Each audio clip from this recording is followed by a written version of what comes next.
صباح الخير. ازيكم؟ حكايتنا النهاردة عن عيلة داغر، وهنبدأ بآسيا داغر.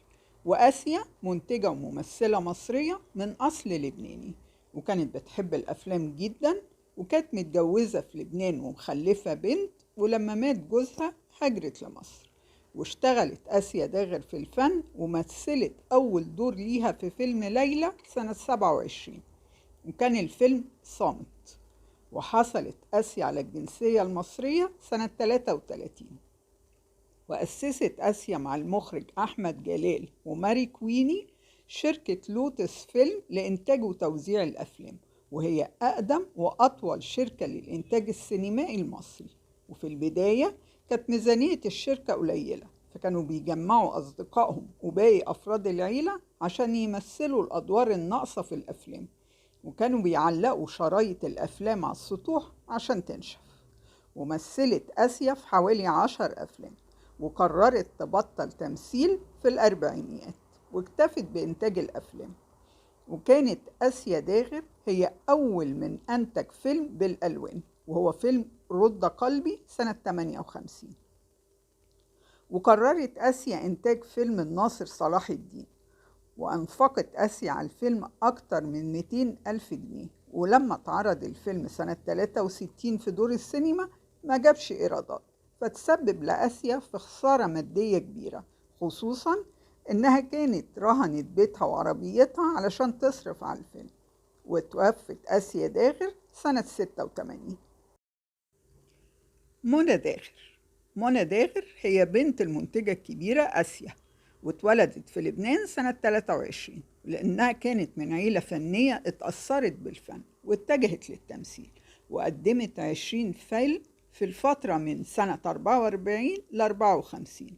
وحصرها المخرجين دايما في أدوار البنت الأرستقراطية الحقودة والشريرة اللي دايما بتحاول تخطف حبيب البطلة.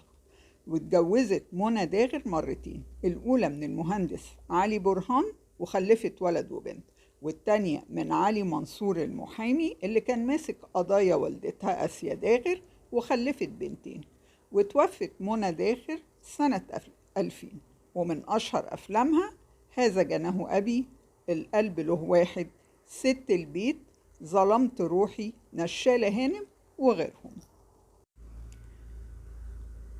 ماري كويني ممثلة مصرية من أصل لبناني، وكان أبوها بيشتغل مزارع، ولما مات اتنقلت هي وأختها ومامتها للإقامة في مصر مع خالتها المنتجة الكبيرة آسيا داغر.